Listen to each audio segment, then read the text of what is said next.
Hello students, फिर से आपका K1 क्लासेस में स्वागत है।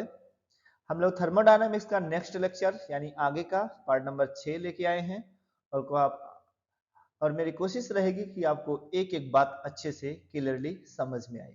तो आइए स्टूडेंट, ना देर करते हुए स्टार्ट करते हैं आगे की बात।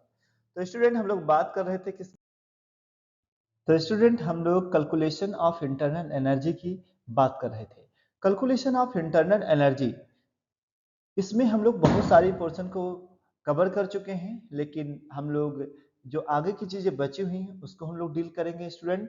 तो हम जो बातें हो गई थी यानी रियल गैस के बारे में हम लोग बात कर रहे थे, तो उसको एक बार हम आपको रिमाइंड करा देते हैं जिससे आगे के टॉपिक आपको समझने में कोई प्रॉब्लम ना आए। तो स्टूडेंट, आपको दो पॉइंट ध्यान रखना है। ये इक्वेशन आपको जाना पहचाना है, डेल यू। ये इक्वेशन जो आपको दिख रहा है यहाँ पे, ये इक्वेशन जाना पहचाना है। Del U equal to del u upon del b at constant t into dv plus del u by del t at constant b into dt। I hope आपको एक क्वेश्चन क्लियर होगा। अब यहाँ पे हम लोग स्टूडेंट क्या करने वाले हैं, देखिए, del U by del V at constant T यानी इसका साइन क्या होगा, ये नेगेटिव होगा या पॉजिटिव होगा, इसके बारे में हम लोग बात करने वाले हैं स्टूडेंट। तो देखिए, सबसे पहले आपको ये ध्यान रखना कि अट्रैक्शन क्या है। अट्रैक्शन जो होता है वो decreases the energy of system, यानी अगर अट्रैक्शन इंक्रीज करेगा तो सिस्टम की जो एनर्जी होगी वो क्या होगी, डिक्रीज कर जाएगी।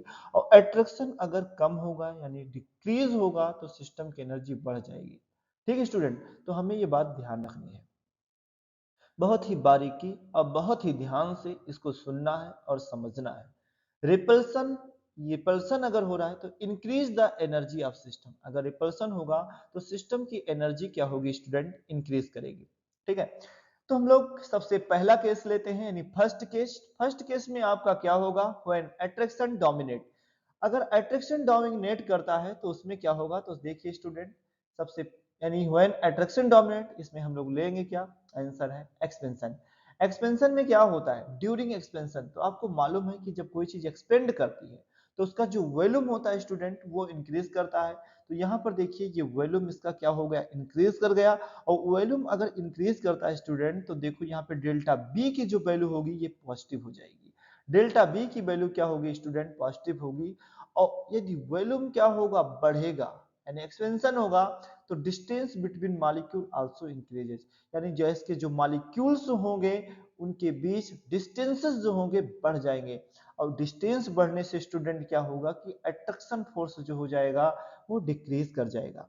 अट्रैक्शन फोर्स क्या होगा, डिक्रीज करेगा। और हम पहले से आपको बता दिए हैं कि अगर अट्रैक्शन फोर्स डिक्रीज करता है, कम होता है, तो सिस्टम की जो एनर्जी होती है वो इंक्रीज कर जाएगी।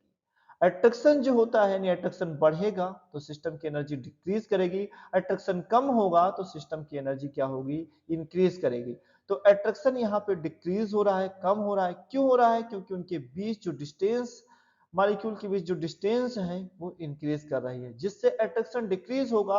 और इसी के डिक्रीज होने के कारण attraction force between molecule decreases, hence energy will be also increases. तो एनर्जी क्या होगा, इंक्रीज कर जाएगा। और एनर्जी का मतलब यानी कि इंटरनल एनर्जी, तो डेल्टा यू हमारा बढ़ जाएगा, जिससे ये वैल्यू हमारी क्या होगी, पॉजिटिव। तो स्टूडेंट देखिए, डेल्टा बी भी पॉजिटिव हो गया, डेल्टा यू भी पॉजिटिव हो गया। तो ये कंफर्म हो गया, अगर ऊपर और नीचे दोनों वैल्यू आपके क्या है, आंसर है पॉजिटिव है, तो del U by del V at constant T की वैल्यू क्या होगी, आंसर है ये भी क्या होगी स्टूडेंट, ये भी आपकी वैल्यू क्या हो जाएगी, पॉजिटिव हो जाएगी। तो देखिए student, therefore del U by del V at constant T will be positive during expansion. तो एक्सपेंशन के दौरान del U by del V at constant T क्या होगा, पॉजिटिव होगा। आपको ये ऊपर की बातें समझ में आई नहीं आई, लेकिन नीचे की पॉइंट आपको ध्यान रखना है कि एक्सपेंशन अगर हो रहा है और अट्रैक्शन डोमिनेट कर रहा है तो उस केस में क्या होगा, आंसर है del U by del V at constant T की वैल्यू हमेशा क्या होगी स्टूडेंट, आंसर है पॉजिटिव होगी। इसके बाद में हम लोग कंप्रेशन की बात करते हैं, यानी कि जो मॉलिक्यूल्स हैं, ये मॉलिक्यूल अगर जो कंप्रेशन में हम लोग बात करते हैं कि अगर ये मॉलिक्यूल पास पास आते हैं, कंप्रेस होते हैं, वॉल्यूम डिक्रीज करता है तो क्या होगा। तो देखिए, ड्यूरिंग कंप्रेशन यानी कंप्रेस जब हो रहे मॉलिक्यूल तो वॉल्यूम जाहिर सी बात है डिक्रीज कर जाएगा। अगर वॉल्यूम डिक्रीज होगा स्टूडेंट तो यहाँ पर जो आपकी ये वॉल्यूम डेल वी है, ये वैल्यू आपकी क्या होगी, आंसर है निगेटिव आ जाएगी। और जो डिस्टेंस बिटवीन मॉलिक्यूल है, यानी मॉलिक्यूल के बीच जो डिस्टेंस होगा वो आपका डिक्रीज कर जाएगा, कम हो जाएगा। क्यों? क्योंकि वॉल्यूम क्या हो रहा है, डिक्रीज कर रहा है, मॉलिक्यूल पास पास आ रहे हैं, और मॉलिक्यूल पास पास आने के कारण से जो डिस्टेंस होगा मॉलिक्यूल मॉलिक्यूल के बीच में वो क्या हो जाएगा, कम हो जाएगा। और अगर डिस्टेंस कम हो गया तो अट्रैक्शन क्या होगा, आंसर है वो अट्रैक्शन इंक्रीज कर जाएगा। यहाँ WILL मैं पहले से बता चुका हूं, आप लिखिएगा अट्रैक्शन विल इंक्रीजेस। और यदि अट्रैक्शन इंक्रीज हो गया स्टूडेंट, अट्रैक्शन बढ़ गया, तो मैंने बताया है कि अट्रैक्शन अगर बढ़ देगा तो decrease the energy of system, तो सिस्टम की एनर्जी क्या होगी, डिक्रीज कर जाएगी। और एक सिस्टम की एनर्जी अगर डिक्रीज कर गई तो डेल यू की जो वैल्यू है क्या होगी, आंसर है निगेटिव हो जाएगी। तो ध्यान रखिए डेल बी ये भी क्या है, वैल्यूम भी क्या हो गया, डिक्रीज।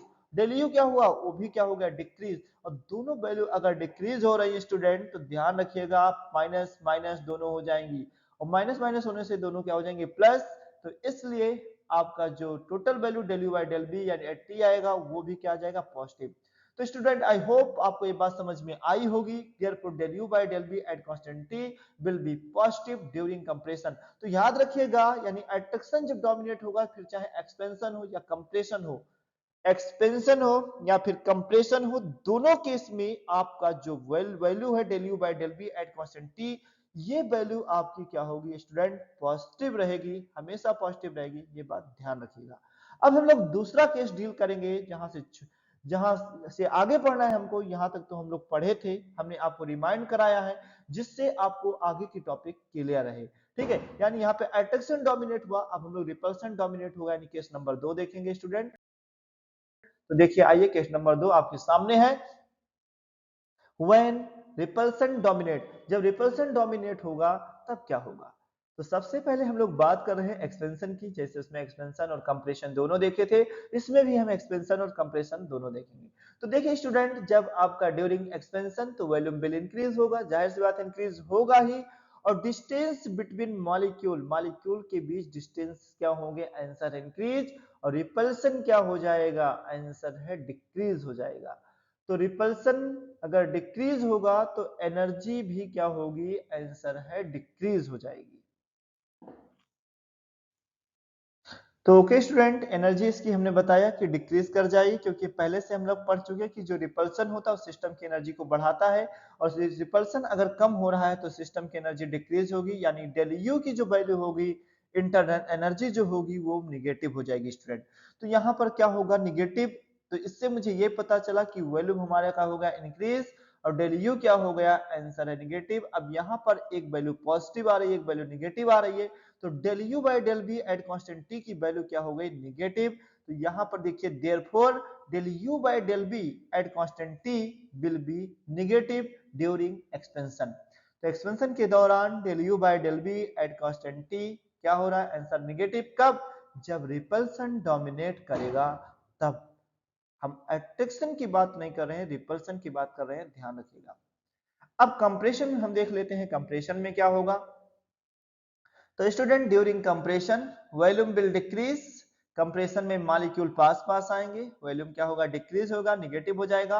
और distance between molecule decreases, molecules जो होंगे उनके बीच डिस्टेंस क्या होगा, डिक्रीज हो जाएगा। रिपल्सन क्या होगा, विल इंक्रीजेस। क्यों, क्योंकि डिस्टेंस कम होगा, मॉलिक्यूल पास पास हो जाएंगे, और मॉलिक्यूल पास होने से रिपल्सन क्या होगा, इंक्रीज कर जाएगा। और रिपल्सन बढ़ जाने से एनर्जी भी बढ़ जाएगी, इस केस में डेल यू हमारा पॉजिटिव हो जाएगा।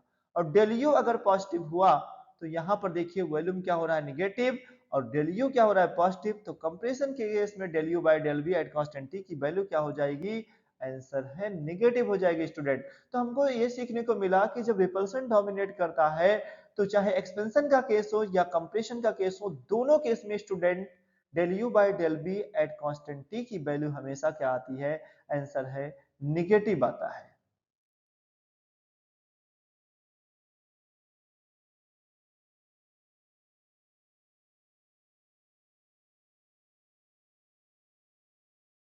तो इसलिए del U by del T positive when attraction dominate, और आगे del U by del V at constant T negative when repulsion dominate. तो आई होप आपको ये बात समझ में आई होगी। इसके बाद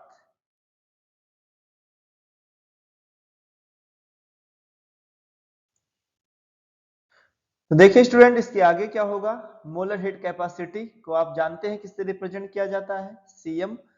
आगे देखिए heat exchange NCM delta T, यानी हीट एक्सचेंज अगर हम देखते हैं तो एनसीएम डेल्टा टी फार्मूला हम पहले से जान चुके हैं, हमको मालूम है।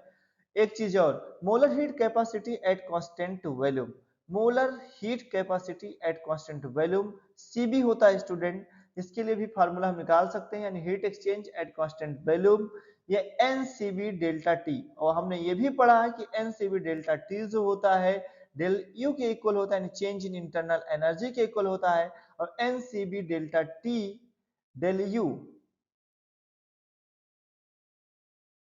तो यहां पर देखिए student, heat exchange at constant volume QV, इसे हम लोग क्या बोलते हैं, क्यूबी, और ये हमारा इक्वल किसके हो रहा है, डेल्टा यू के। ये एक्सप्रेशन हमें बहुत काम में आने वाली है, तो इसे हमें ध्यान रखना है और इसको याद रखिएगा। ओके स्टूडेंट, आगे। तो स्टूडेंट, हम लोग का अगला टॉपिक क्या है, हीट। हीट जो है एक पाथ फंक्शन है, यानी हीट के बाद में हम लोग पढ़ने वाले हैं वर्क डन। लेकिन सबसे पहले हम लोग हीट को जान लेते हैं। तो हीट होता क्या है स्टूडेंट, ये समझते हैं। हीट एक तरह से क्या होगा, ट्रांसफर होता है एक पॉइंट से दूसरे पॉइंट पर। अब हीट ट्रांसफर करने के लिए क्या जरूरी है, आंसर है टेम्परेचर डिफरेंस जरूरी है। तो हीट ट्रांसफर के लिए पहला पॉइंट आपका यही होगा कि mode of transfer of energy, यानी एनर्जी को ट्रांसफर करने का एक मोड होता है हीट। तो heat is a mode of transfer of energy. और दूसरा चीज, एनर्जी का ट्रांसफर तभी, यानी हीट फ्लो तभी होगा जब टेम्परेचर डिफरेंस होगा स्टूडेंट। और इसके लिए कुछ फार्मूला जो बहुत पहले हम लोग पढ़े थे, उसको हम लोग देख लेते हैं। Heat energy equal to Q C, Q equal to C delta T. Q आपका हीट है, सी आपका हीट कैपेसिटी है, डेल्टा टी आपका टेम्परेचर डिफरेंस है, क्यू आपका हीट ही है, Q equal to M S delta T. S क्या है, इसी को मैं बता देता हूं, एम तो मास है, एस आपका स्पेसिफिक हीट कैपेसिटी है, यहाँ पे सीएम क्या है, मोलर हीट कैपेसिटी है। तो स्टूडेंट, एन क्या है, एन आपका नंबर ऑफ मोल्स है। ठीक है, तो आई होप आपको ये बातें समझ में आई होंगी। इसके आगे हम लोग कल डिस्कशन करेंगे स्टूडेंट, लेकिन आज के लिए इतना ही पर्याप्त है, क्योंकि थोड़ा थोड़ा करके पढ़ेंगे तो आपको समझ में बेहद आएगा। अगर आपको समझ में बढ़िया से आ रहा है तो वीडियो को लाइक करना, शेयर करना और सब्सक्राइब करना मत भूलना स्टूडेंट। ठीक है, तो थैंक यू स्टूडेंट, धन्यवाद।